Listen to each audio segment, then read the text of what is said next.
I'd like to welcome you to Flight KG421 to Rwanda.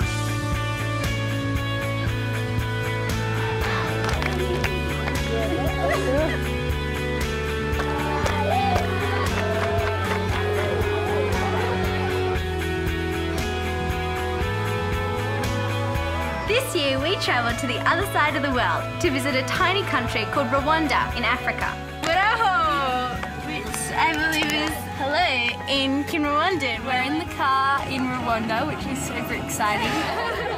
Yeah, so first full day in Rwanda. It's really cool to finally be here. You look at Rwanda and it's so beautiful and there's greenery everywhere. It's like being in a painting. But it is deceiving. You look at it and you think everything's growing here. There's got to be food, but there's nothing. We've come here today to meet Promise. He's a beautiful young boy, 6 years old, who loves cars and has a family who cares very much about him.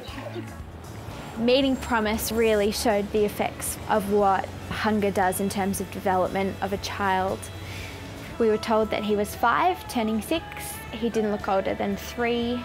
We asked Promise what his favourite things to do were, and he said, when we have food, I like eating. When we asked, what do you see for your children's future, Promise's parents said, we don't know if our children are going to have a future. There are real families who are really suffering and children who are wasting away. Each of them have their own story, probably very similar. Seeing human suffering in person is something that you can't ever get out of your mind. And today was a very tough experience. I've got a feeling. We just went to visit Chantel. We got to sit with her and hear her story. And I think one of the things that we all came away with was the effects of hunger and what that can do to a child. And just the whole family has just been torn apart by hunger as a result of poverty. Chantel is effectively like a second mother to her siblings.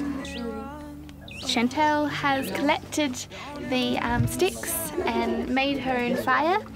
It's 45 minutes collecting firewood, and that involves using an axe and a machete, and I was struggling.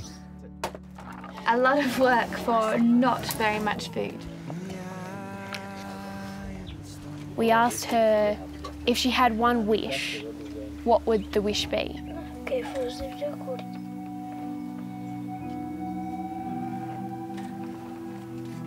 I wish that I had enough food to eat. It's just such a different world, such a different life, and it's so sad, and it shouldn't exist. Yeah, it shouldn't exist. This shouldn't be real, but it is. These people are dying, and that's not okay. None of this is okay. This shouldn't be the way it is. We can actually do something, and we have to try. At the very least, we have to try.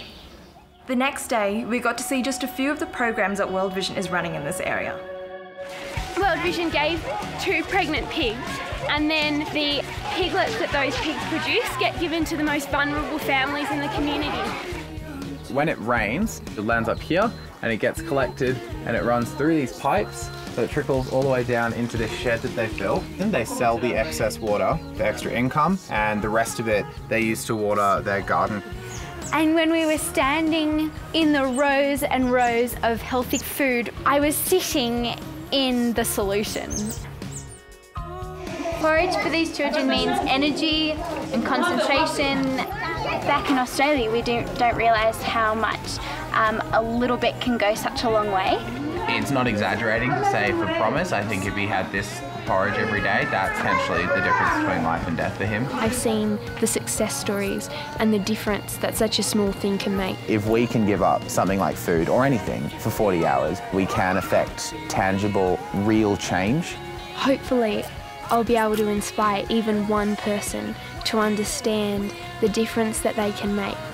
And together, we can change the world.